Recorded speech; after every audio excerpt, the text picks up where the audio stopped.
about lessons from a tree, and the best is yet to be. And it's our very own Joanne Boruck is going to come and bless us with her wonderful discussion. And after she helps me down, we're going to need a big, strong somebody to move this podium. Thank you. There's a big, strong somebody. Whoop.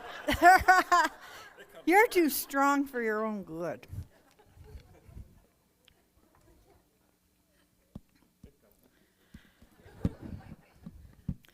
Wow, wow, wow. If you've ever had any doubt that the universe works in divine and mysterious ways, and that at some level, everything we ever wished for is already up there, waiting for us to acknowledge and accept it, today was the day. Thank you. Edith said to me, choose some songs for Sunday, and she gave me a list. And I chose I Can See Clearly Now, and I hadn't read The Science of Mind yet for today. So while I bring up my talk and know in divine right mind that it's here, and it's not just my Wordle game, I want to say good morning. Good morning, Cole, and Reverend Tress, and Linda, and Jessie, and Cheryl, and Janice, and Kathy, and Joyce, and Vernie, and Susan, and Gail, and Reverend Gail, and Kim, and Carmen, and Edith, and Donna, and Ursula, Katie, and Floyd, and Ruth, and Arnold, and my love Peter, and Juliet, and Russell. Wow, wow, wow. I found it. Yay. You know, when you start writing a talk, by the time you're done, you're like, oh my gosh, I can't wait to share that. Then I wake up on Sunday morning and say, wow, I hope everybody's as excited as me. Sometimes I leave thinking, did they think that that was just a bizarre thought? Because that phrase came to me, lessons from a tree. Then I added the best is yet to be, because that's an Ernest Holmes phrase. And I use it quite often on birthdays. The best is yet to be. So good morning, I'm Reverend Joanne, and I am so honored and blessed to be here with every one of you. So I invite you now to just relax into the chair.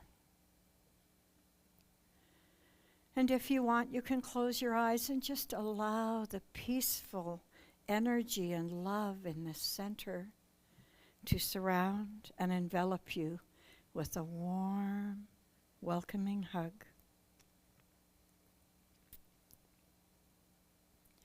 One Spirit, one Creator of all that is, one God, and I am one with the energy of Creator, of love, peace, of the power that is God. I am constantly in creation of my reality, and I know and declare that I make the choices responsibly and effortlessly that is always for the greatest and highest good of me and all concerned. Love flows to me with ease and grace, and I move forward today into each experience knowing the outcome is already determined by my words. And I know this, so I choose words with wisdom, confidence, and love. The path to peace is paved with power and love. And I am the current that gives it the power. With great, great gratitude for this center, for these ministers, for all who find their way into this door. It's expanded awareness of this center and this philosophy in our community. I am so thankful. I'm also thankful for the teachers that taught me to stand here and share my truth, and to the mentors and to my family. And I ask you to bring into your heart gratitude and love for all who have mentored and taught you. Those with challenges today, those who are growing and healing in divine right ways, including Reverend Valentine, Reverend Judy, Reverend Gail, Reverend Tress, Reverend Vera, Reverend Joanne.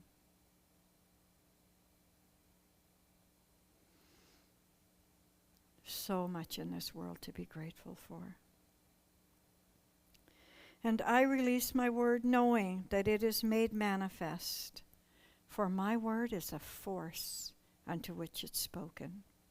And together we say, and so it is. Lessons from a tree. The best is yet to be. That's true. And I hope something you hear today enlightens you and inspires you. I was thinking, we're talking about the time change, and Arnold says, I'm finally got my head wrapped around that. So I was wondering, I wonder what it takes to get people here. It takes some inner conviction and intention. Okay, I'm going to go to church. And so sometimes when you're sitting here, you think, why am I here? Well, some people are here because somebody expected them to be here. Some people are here because the girlfriend, boyfriend came, but they still wanted to be here. But the one thing I want you to know is divine intervention brought you here today. You're supposed to be here today to hear this message. You know why I come? I come to grow. I come for spiritual growth. And that's part of my talk, is about the tree. So often we're talking about science of mind, and it's all about the thoughts and the words, and the thoughts and the words. But today I want to shift that focus to something a little deeper. I want to talk about the fertile mind, the soil. You can speak all the words you want and say all the right things. If it's not planted in a clean heart and a clean mind, it's not going to grow. So fertile, it's not just a pure and a clean mind. It's like a tree. Your mind is like a tree. And it doesn't have to be clean and pure all the time to be fertile. Even a tree that's fallen and looks dead, it's still a home for ants and animals. Everything about you is like a tree in different stages of growth. Right now the trees are hibernating, then there's going to be little green shoots, and then there's going to be flowers, and maybe there's going to be fruit. But after then what? When the tree's done? Sometimes over the winter it can be a fallen tree, and it looks so barren, but actually that is fertile soil for renewal and growth. If you look close at it, you'll see it might be a home for insects, for owls. And that's what I want you to remember today. Sometimes even that tree reseeds itself and a tree grows out of the tree. So none of us are ever done as long as we're breathing. We're infinite potential. I want you now to sit back and listen to a story. I was telling my granddaughter Constance what my talk title was, and when she hung up, she sent me this video, and it's a book by Shel Silverstein called The Giving Tree. And I'd like Peter to come up and read it with me. We're going to tell you a story about the giving tree.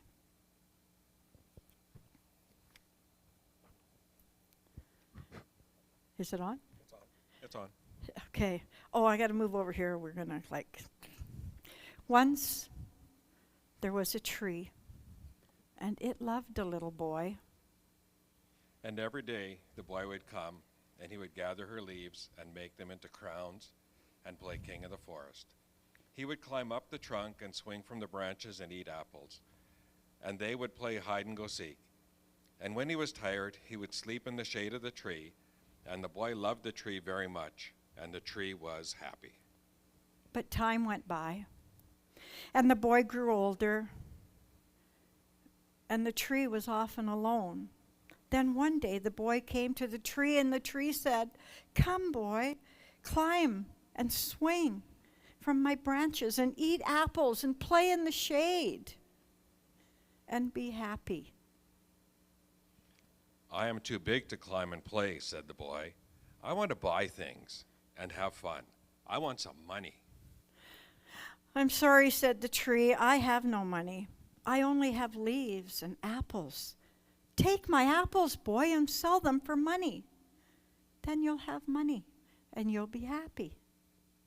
And so the boy climbed up on the tree and gathered her apples and carried them away, and the tree was happy.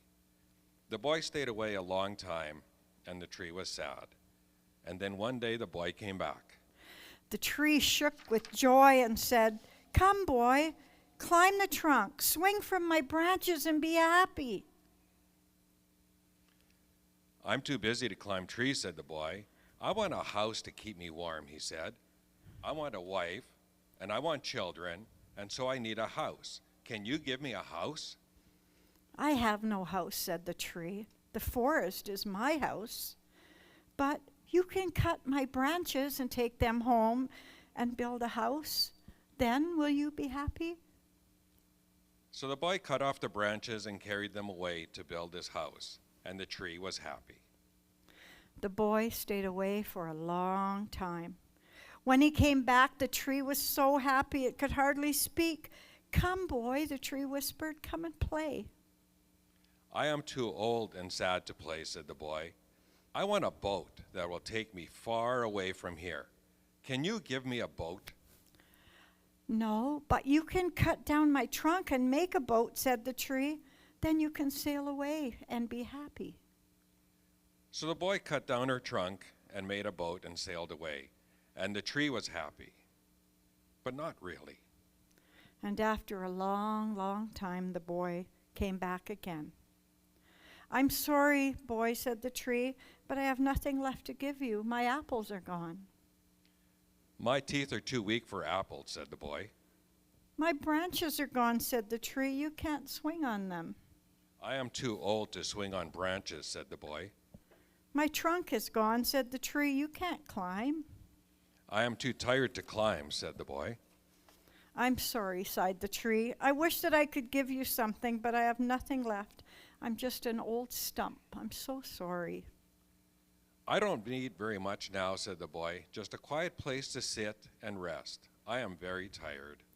"Well," said the tree, straightening up as much as it could, "an old stump is good for sitting and resting. Come, sit down and rest." And the boy did, and the boy and the tree were very happy. Thank you, Peter.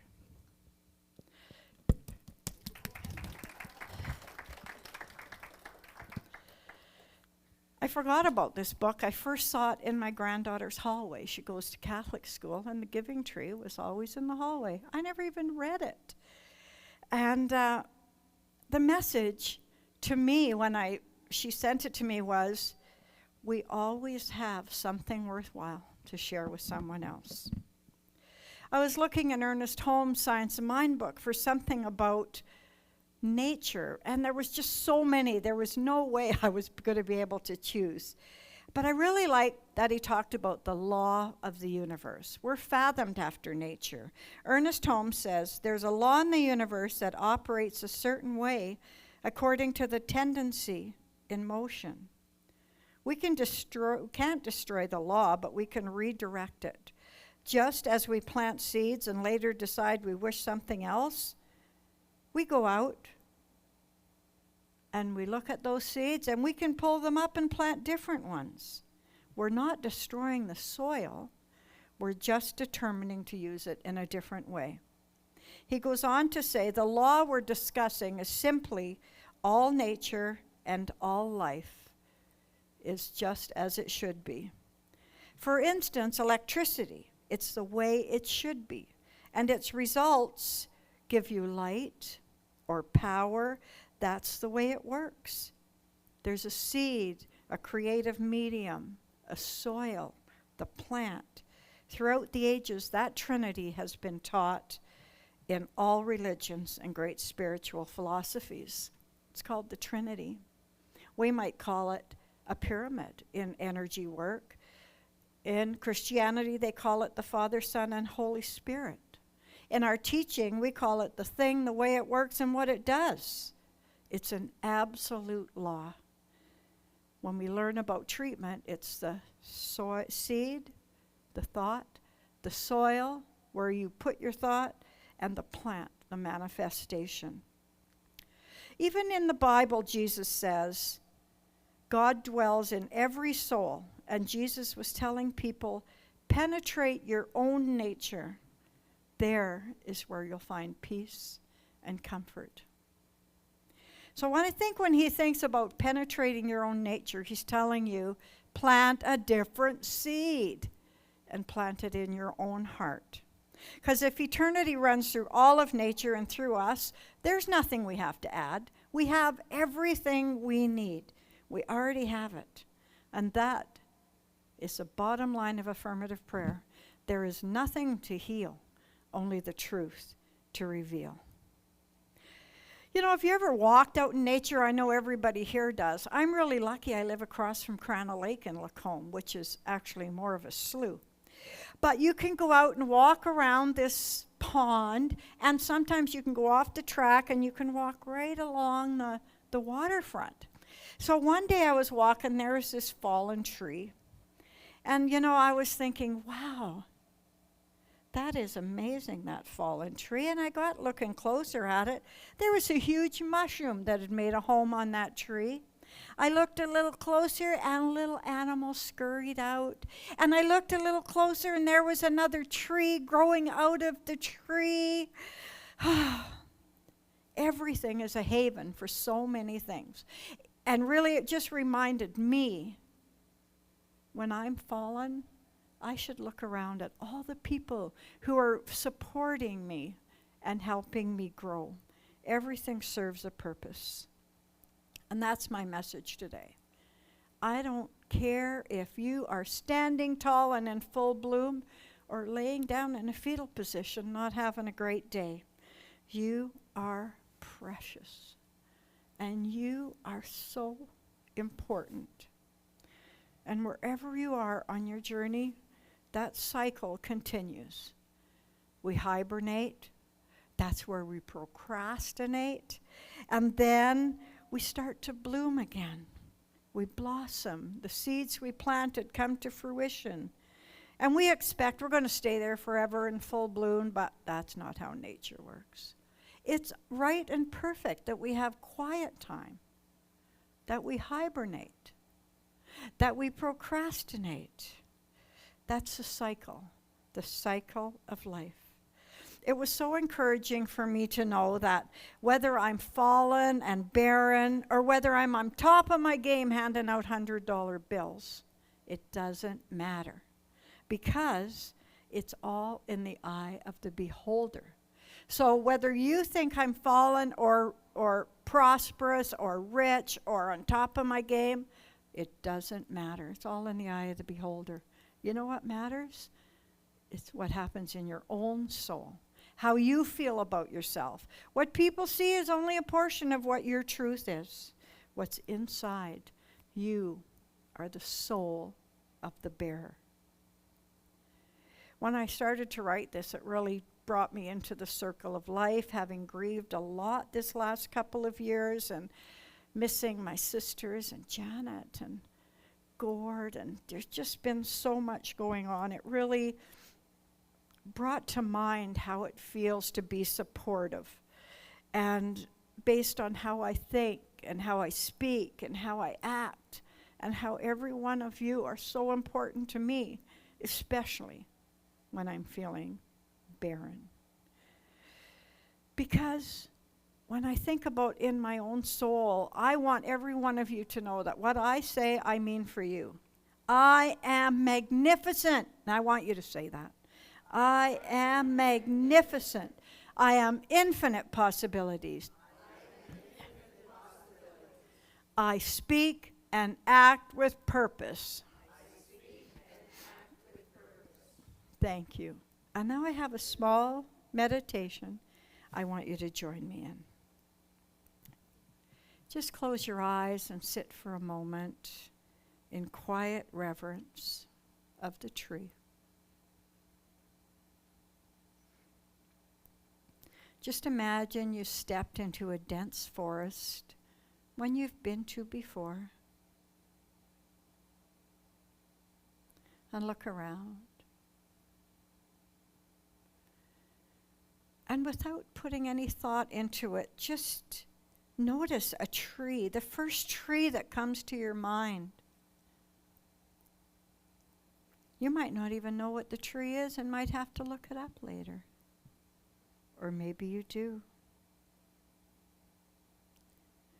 Is your tree leafless? Is it in full bloom? Does it have fruit on it? Is it standing and hollow and the branches are no longer being fed? But it's a home for the owls, the woodpeckers, the rabbits. It's all perfect. And now I want you to walk up to that tree, and in your mind's eye, there's no branches below 6 feet. So you can reach around and hug that tree. And feel it fill you with purpose, strength, clarity.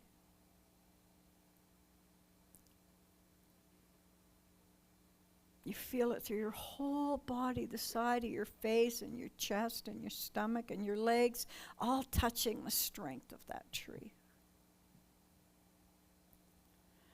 And now step away from that tree and just offer great gratitude. And I want to give you an idea when you leave here.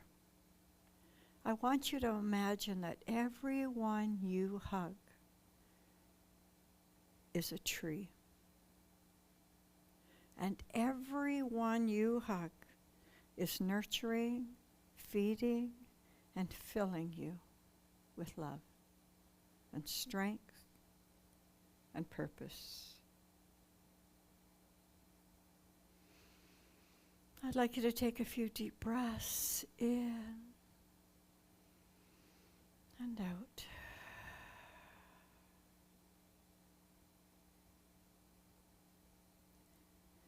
And when you're ready, you can open your eyes.